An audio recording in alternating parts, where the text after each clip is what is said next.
আসসালামু আলাইকুম। আশা করি সবাই অনেক অনেক ভালো আছেন। আজকে আমরা কথা বলবো সুইডেন নিয়ে। সুইডেন সর্ববৃহৎ দেশগুলোর মধ্যে বৃহত্তম রাষ্ট্র হিসেবে পরিচিত। অপরূপ প্রাকৃতিক দৃশ্য ও সমৃদ্ধ ইতিহাস এবং প্রাণবন্ত সংস্কৃতিতে পরিপূর্ণ এই দেশটি প্রাকৃতিক সৌন্দর্যের লীলাভূমি হিসেবে বিখ্যাত হলেও এদেশে রয়েছে বেশ কিছু ঐতিহাসিক স্থাপনা ও নান্দনিক কৌশলে নির্মিত ভবন। আজকে আমরা সুইডেন সম্পর্কে নানা জানা অজানা তথ্য জানব। সুইডেনের ইতিহাস ও মানব বসতির শুরুটা হয় আদিম যুগ থেকে, তবে 1000 খ্রিস্টাব্দ পর্যন্ত সুইডেনের ইতিহাস সম্পর্কে সুস্পষ্ট এবং বিস্তারিত কোনো ধারণা পাওয়া যায়নি। 14 শতকের দিকে বেশ কিছু ছোট বড় রাষ্ট্র একসাথে মিলে সুইডেন দেশটি প্রতিষ্ঠিত হয়। 1570 থেকে 1800 সালের মধ্যবর্তী সময়ে দেশটিতে শিক্ষা, স্থাপত্য ও বিজ্ঞানের প্রসার ঘটে। 1655 সালের দ্বিতীয় নর্দার্ন যুদ্ধে সুইডেন, ডেনমার্ক, নরওয়ে, পোল্যান্ড এবং রাশিয়া জড়িয়ে পড়ে, যার ফলে সুইডেনের শোচনীয় পরাজয় ঘটে এবং বাল্টিক অঞ্চলের রাশিয়া ইউরোপের নতুন শক্তি হিসেবে আবির্ভূত হয়। এই যুদ্ধের ফলাফল হিসেবে নরওয়ে ও সুইডেনের মধ্যে একটি সন্ধি স্থাপিত হয়, যা 1905 সাল পর্যন্ত ছিল। প্রথম ও দ্বিতীয় বিশ্বযুদ্ধে সুইডেন নিরপেক্ষ অবস্থানেই ছিল, এমনকি স্নায়ুযুদ্ধ থেকে দূরে থাকার জন্য তারা ন্যাটোর সাথে চুক্তি স্বাক্ষরে অস্বীকৃতি জানায়। পরবর্তীতে 1946 সালে সুইডেন জাতিসংঘতে যোগদান করে। সুইডেন ইউরোপের তৃতীয় বৃহত্তম দেশ। এর আয়তন 4,50,295 বর্গ কিলোমিটার এবং মাত্র 95 লক্ষ জনসংখ্যা। এই দেশটিতে ইউরোপের কম জনসংখ্যার দেশ হিসেবে অন্যতম। পৃথিবীর উত্তর মেরুর দিকে অবস্থিত সুইডেন গ্রীষ্মকালে প্রচণ্ড তাপদাহ এবং শীতকালে তুষারপাত দেখা যায়। এখানে ফেব্রুয়ারি থেকে প্রচণ্ড শীত পড়ে। তাছাড়া উত্তর অঞ্চলের অক্টোবরের দিকে আর দক্ষিণাঞ্চলের ডিসেম্বরে বরফ পড়তে দেখা যায়। অন্যদিকে গ্রীষ্মকালে দিনের 24 ঘন্টার মধ্যে 19 ঘন্টা সূর্যের আলো থাকে। সুইডেনে বছর জুড়ে বৃষ্টিপাতের পরিমাণ 500 থেকে 800 মিলিমিটার। উত্তর ইউরোপের এই দেশটি অধিকাংশ সমুদ্রে ঘেরা। দেশটির উত্তরে নরওয়ে এবং উত্তরে পশ্চিম ফিনল্যান্ডের অবস্থান। সুইডেন সমুদ্রপথে একটি লম্বা সেতুর মাধ্যমে ডেনমার্কের সাথে সংযুক্ত। এদেশের অধিকাংশ মানুষ লুথেরিয়ান ধর্মাবলম্বী। সুইডেনের রাষ্ট্রীয় ভাষা সুইডীয় নামে পরিচিত। ভাষাটির সাথে লাতিন, ডেনিশ ও জার্মান ভাষার বেশ মিল পাওয়া যায়। রাষ্ট্রীয় ভাষার পাশাপাশি এদেশের 90% মানুষ সাবলীলভাবে ইংরেজিতেও কথা বলতে পারে। সুইডিশ পরিবারের নিত্যদিনের খাবারের মধ্যে থাকে মাছ বা মাংস এবং আলু ভাত বা পাস্তা। তাদের খাবারের একটা উল্লেখযোগ্য অংশ হলো ফিকা। এটি মূলত বিস্কুট এবং কফি, যা প্রায় কানেলবোন নামক দারুচিনি দিয়ে তৈরি। এটি বনরুটির সাথে পরিবেশন করা হয়। এছাড়াও ঐতিহ্যবাহী সুইডিশ খাবারের মধ্যে রয়েছে মিটবল, হেরিন এবং বুফে। বর্তমানে ভেগান খাবার সুইডেনে ভীষণ জনপ্রিয়। প্রায় প্রতিটি রেস্তোরাঁয় নিরামিষ খাবার পাওয়া যায়। সুইডেন দেশটির সংস্কৃতিতে মিশে আছে অসংখ্য উৎসব। দেশটির শান্তিপ্রিয় মানুষ অত্যন্ত অতিথিপরায়ণ। দর্শনার্থীদের এদেশে উৎসব বিশেষ হিসেবে আকৃষ্ট করে। সুইডেনের একটি অন্যতম উৎসব হল piece and love music festival.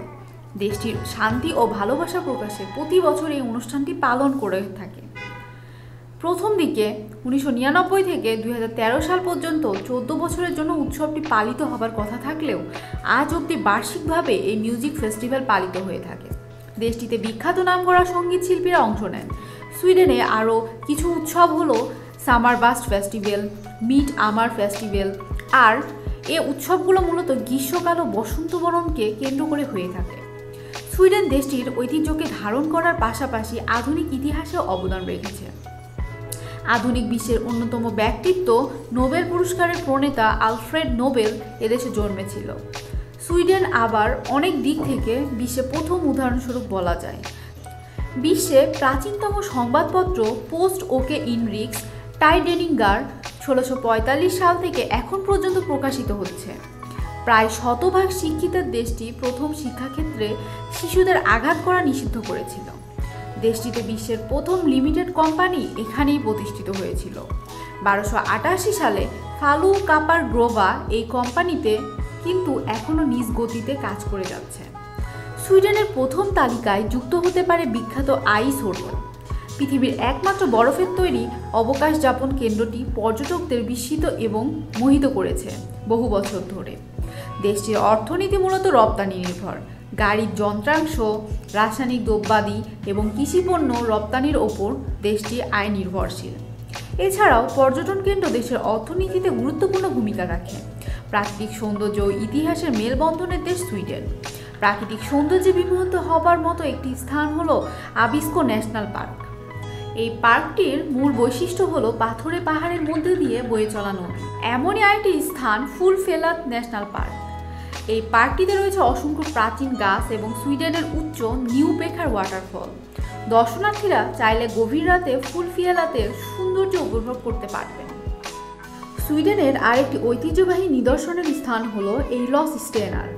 600 খ্রিস্টপূর্বাব্দে অর্থাৎ ভাইকিং যুগের ও আগে 59টি বিশাল পাথর দিয়ে তৈরি করা হয় এই ভাস্কর্যটি। আজও ঠায় দাঁড়িয়ে আছে সেটি। সুইডেনের অধিকাংশ জুড়েই রয়েছে সমুদ্র। এখানে প্রাকৃতিক জীববৈচিত্র্য রয়েছে, আর যেটা পৃথিবীর দ্বিতীয় প্রাচীনতম প্রকল্প। সুইডেনে একই রকম বেশ কয়েকটি ন্যাচারাল রিজার্ভ রয়েছে, প্রকৃতপক্ষে ইউনেস্কোর সহায়তায় তৈরি। এই স্যাংচুয়ারিগুলো জীববৈচিত্র্যের সংরক্ষণের জন্য বেশ খ্যাতি অর্জন করেছে। সুইডেনের কিছু ঐতিহ্যবাহী স্থাপত্যের মধ্যে একটি হলো ওরেসুন্দ সেতু। এই সেতুটি সুইডেনের সাথে ডেনমার্কের সংযুক্ত করেছে। সুইডেনের ঐতিহাসিক প্রাসাদগুলোর মধ্যে 16শ শতাব্দীতে স্থাপিত ড্রোটিংহোম প্যালেস একটি। এটি মেলারিন লেকের মাঝে লৌভা দ্বীপে অবস্থিত। ইতিহাস পিপাসু পর্যটকদের জন্য এটি দেখতে আসা অত্যাবশ্যক। সুইডেনের রাজধানী স্টকহোমের একটি পুরনো শহর গামলা স্ট্যান। এই শহরটি এখানকার বিশেষ স্থাপত্য শিল্পে গড়ে ওঠা বাড়িগুলোর জন্য বিখ্যাত। 13 শতাব্দীতে এই শহর স্থাপনার পরপরই এই বাড়িগুলো বানানো হয়েছিল। এ শহরে রয়েছে নোবেল জাদুঘর, পোস্ট মিউজিয়াম এবং রয়্যাল কয়েন ক্যাবিনেটের মতো স্থাপনাগুলো। সুইডেনের বিস্ময়কর ইতিহাসের সাক্ষী ভাষা মিউজিয়াম। 1828 সালে এই জাহাজটি তৈরি করা হয়েছে। পরবর্তীতে এই জাহাজটিকে সংরক্ষণ করে জাদুঘরে পরিণত করা হয়েছে। বিস্ময়কর ব্যাপার হলো এই ভাষা জাহাজটি প্রায় 3 শতাব্দীর সময় জুড়ে বরফ ঢাকা পানিতে ডুবেছিল, কিন্তু তবু এটিকে অক্ষত অবস্থায় উদ্ধার করা সম্ভব হয়। সব কিছু মিলিয়ে বলা যায় সুইডেন দেশটি শুধু প্রাকৃতিক সৌন্দর্যই নয়, ইতিহাস স্থাপত্যের জন্য বিখ্যাত এবং সংস্কৃতির দিক থেকে দর্শনার্থীদের জন্য স্বর্গরাজ্য। দেশটিকে ভেনিস অব দ্য নর্থ বলা হয়। বাস্তবিক অর্থে সুইডেনের সাথে খুব কম দেশেরই তুলনা করা সম্ভব। তো বন্ধুরা, আজকের মতো এখানেই বিদায় নিচ্ছি। দেখা হচ্ছে পরবর্তীতে নতুন কোনো ভিডিওতে। আমাদের ভিডিওটি যদি ভালো লেগে থাকে তাহলে অবশ্যই লাইক, শেয়ার এবং কমেন্ট করবেন। চ্যানেলটিতে যদি নতুন হয়ে থাকেন তাহলে অবশ্যই সাবস্ক্রাইব করবেন এবং পাশে থাকা বেল আইকনটি বাজিয়ে দেবেন। সে পর্যন্ত সবাই ভালো থাকবেন। আল্লাহ হাফেজ।